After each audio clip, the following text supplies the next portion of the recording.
jako akawuwo.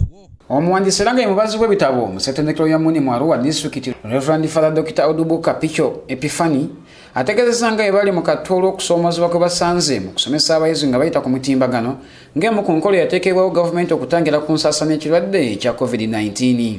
Bino byogedde mu kakiiko ka Paalamenti akalondoola ensimbi y'omuwi w'omusolo akakulira omubaka wa Budaadiri West mu Lukiiko Luganga Olukulu Nathan Nandala Mafaabi.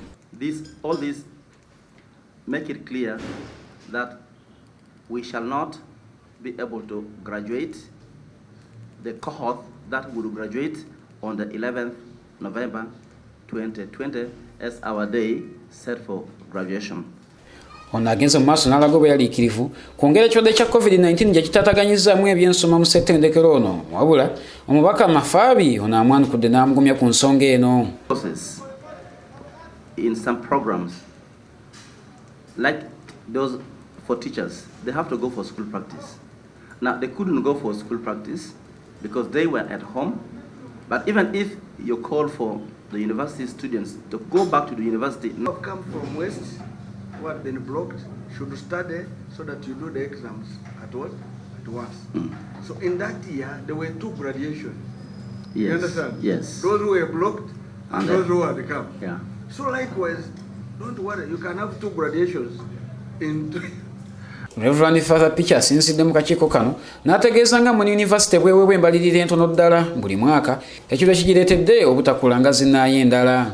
Muni University, since its establishment in May the 9th, 2013 to date, has suffered under budgeting.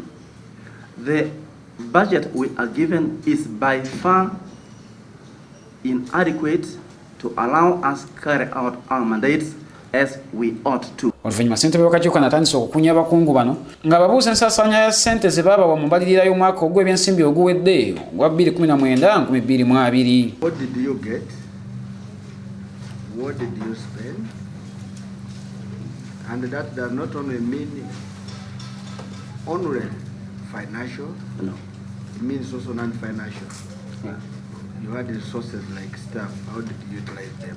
Bano basanze akaseera akazibu olw'okulemerera okuwa ensaasaanya nnambulukufu ey'ensimbi ezaabaweebwa. Supplementary was supposed to have, we received the supplementary, but the release of the supplementary was delayed by Ministry of Finance not until the 24th of June that we got it.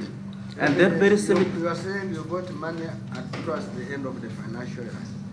On the date, not even towards, because the HME system was closed on the 24th of June. Bwe tuwayizzaamu ne ssentebe w'akakiiko kano Nathan Nandala Mafaabi atubulidde ensonga za Muni University nga bw'azisanze.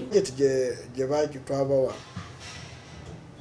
bagamba aliya ze bakomitinga za miliyoni 187 ziva kubanga ssente ze babawa zajjanga 24 mwezi gw'omukaaga. Niffe tulaba ssente zandizeeyo mu treasury okusooka z'abakozi miliyoni nga 600 naye tetulaba nga lukoze ki luzeeyo. Ate abakozi lwaki temwabarekrutinga abakozi nga miliyoni 600 naye tetulaba okusooka. Ono atutegeezezza nga bawadde abakungu ba ssettendekero ono ennaku 8 okuddayo beetereze olwo balyoke bajje n'ebiwandiiko ebiteeketeeke obulungi ebiraga ensaasaanya y'ensimbi ezaabaweebwa. Bagambye public service mujja kuva ku musango nga mutulaze nti kituufu mwawandiikira public service netabaddamu mu kiseera. Naye tumanyi titwabawa budget ya kurekrutinga ki ba staff. Kyobula batubuuza miliyoni 600